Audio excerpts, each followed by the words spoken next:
The Weapons, a movie that many people liked. Well, many except me. Why did they do so many perspectives? They could have cut half of the cast and still end up with the same movie.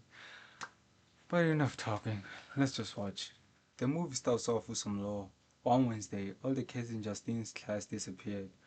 Well, all of them except one, Alex. All the kids disappeared from their homes at 2:17 in the morning. Just Naruto running all over the place. The police investigations came out empty, closing the school for a month, and nobody knew how it happened, not Alex or Justine. And I know them kids were like, guys, your friends disappeared. Aww. So we're going to be closing the school. yay! There's a conference at the school, and we get Justine's POV. She's at a meeting, and they are straight up cooking her, especially this dude. She gets on the podium, but they aren't laying up. Then she gets escorted like a celebrity. She stops at a convenience store, buys liquor, then she gets an anonymous phone call. Hello? You don't know what's in store. She's obviously uneasy after that. She goes home. While chilling, she gets a knock, but no one's outside. Then she gets another knock. She equips a pepper spray and goes outside, but no one's there. But she got a really nice gift out of it. The next day, she tries to wash it off, but it ain't working. The principal recommends her to take a break. She wants to talk to Alex, but he says no. You can't meet an 11-year-old boy, lady. It's illegal. And we learned that she hugs students and drives them home. Yeah, somebody check her hard drive. She reports the car thing and it seems she's got something with this cop guy. Later, she meets up with him and he's got an injury on his hand. They have a drink and spend the night together. She drops him off and she's back to stalking Alex. Ma'am, you're not helping your case. She follows him home and knocks at the door, but no response. Then she breaks into the backyard, peeks through the window, and ends up seeing just two people sitting there. She calls the principal about her findings, but he's like, you wily little bro. She goes to the convenience store again, but gets attacked by the police guy's fiance or wife. I don't know. She goes home and has a dream of her in her class at that 2:17, and she sees this. She wakes up and boom! She actually wakes up and there's nothing there. Then she's back to stalking again. And that's all your chances gone. You're weird now, buddy. And even Alex feels the same and tells her to get off. Then she proceeds to knock again. 911? I think you forgot one. She spends the night just chilling in her car, scouting for little boys. Okay, I'm sorry. Looking for any suspicious activity. Then some scoliosis ridden woman pops out and cuts her hair, taking a sample. Then we get Archer's POV. By the way, all of these stories happen almost simultaneously, so remember that. He's a parent of one of the lost kids and he sleeps in his son's bed, constantly replaying the footage of his disappearance. And he pulls up to his job, and he's pretty bad, clearly can't concentrate. He goes to the police but he gets nothing. He's suspicious of Justine, and he was the one that was cooking her at the meeting. He also gets a dream, and there's a random gun in the sky. Now, this is a realistic dream. My dreams feel like AI fever dreams. He cries, seeing his son. Real sad. Bro, you could just have another one. You need to leave! Okay, whoa, that was out of pocket. My fault. He wakes up and sees a cell tower and gets to cooking an idea. He knocks at this one woman's house. She also lost a child, and he asks to see the footage, but she's not with all of that.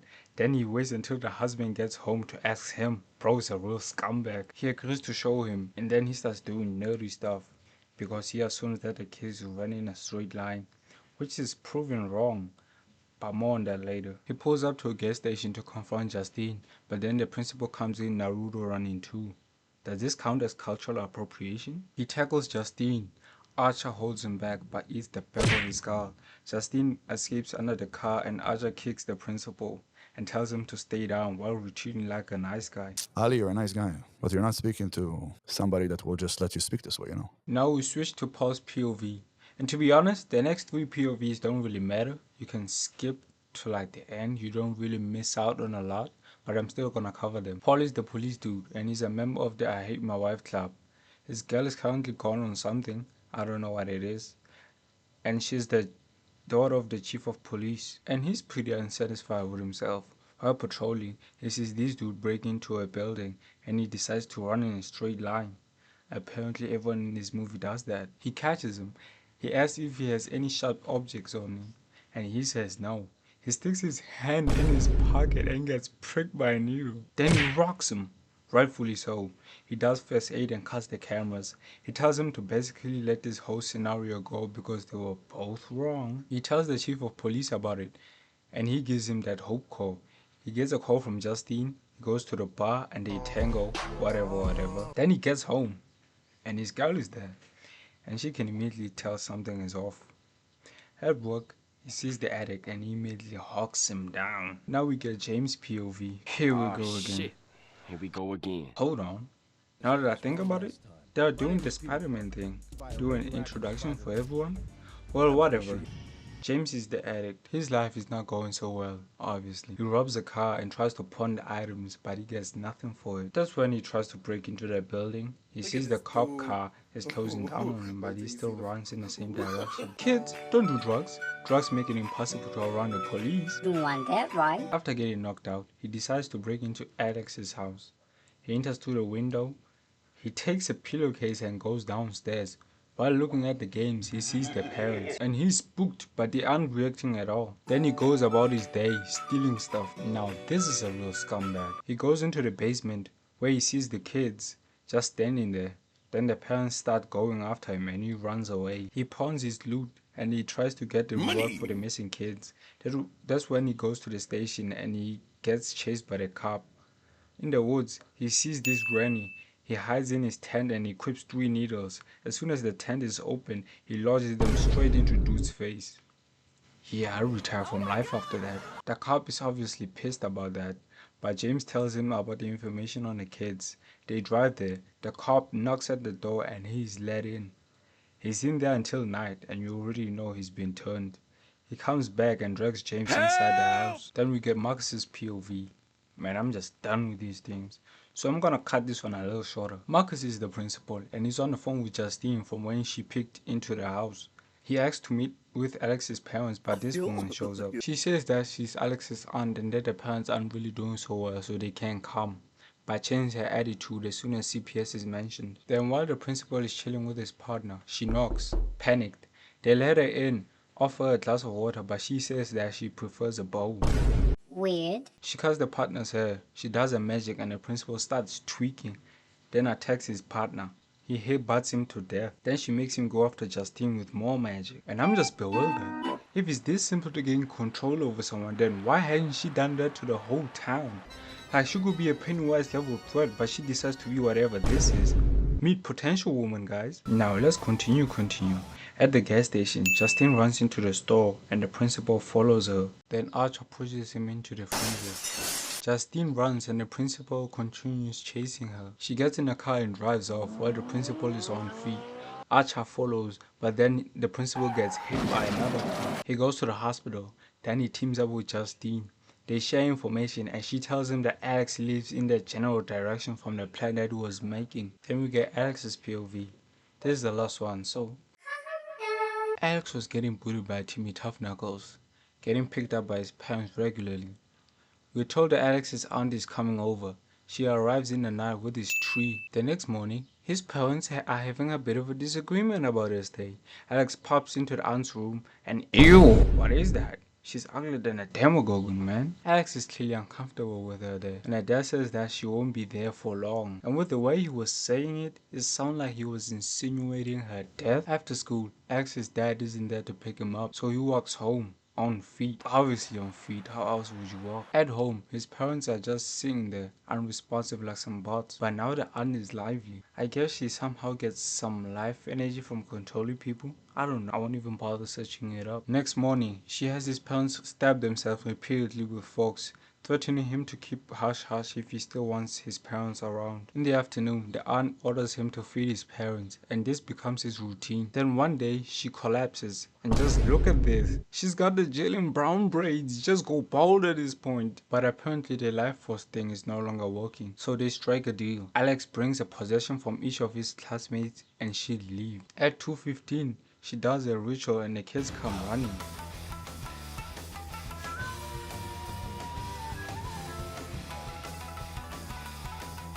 And man, this is so sad. Bro is a student by day and a caregiver by night. Hell no. Then we come to the last day. The aunt has spread a bunch of salt all over the place, instructing Alex to not move past it. He opens the curtain. Justine and Archer are outside in the van, looking. Then the cop pops out and gestures to them to come inside. They enter the house and they're just standing there. Justine walks over the salt and they're immediately attacked by the cop and the addict. And Archer is just abusing bro. 1, 2, 3, 4. You need to be stopped, buddy. 10 and 5th.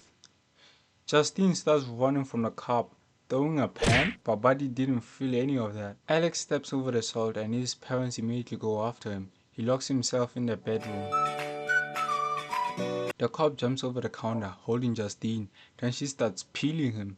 Derek also won't stop, and he just keeps getting tossed around the room. Bro pursued the wrong field, he should be in the UFC. Derek pushes Asha to the basement door, and he sees the kids down the stairs. The parents break into Alex's room and he hides in the bathroom, escaping into the aunt's ritual room. The cop is choking Justine out, but then she blasts him with his gun.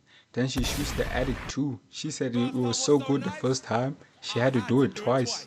Archer's looking for his kid. Alex grabs a branch and the aunt's wig. He goes to the other bathroom.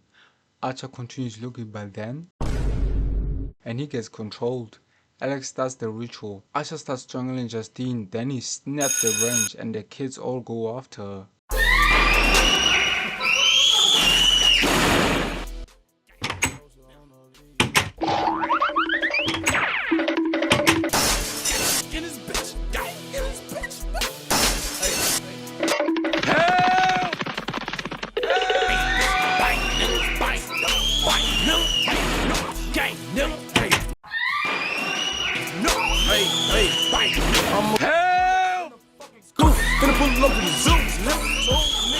And this little girl personally starts hawking her down. Through the door, another one, then through a window to the takedown. Get over here! Then she gets done dirty. Her death undoes the spell. Alex gets to be with his parents, and Archer finally reunites with his kids. And that's the end. Fade to black. Ultimately, I did enjoy this movie. Half of the POVs were necessary, but I ended up laughing more in those, so it wasn't really that bad. So yeah, definitely a favorite for this year for sure. And that's my review done. If you enjoyed, then please like and subscribe. I might do a tier list at the end of this year for all the movies that I enjoyed. Comment if you would like to see that. And thank you for watching. See you next Saturday.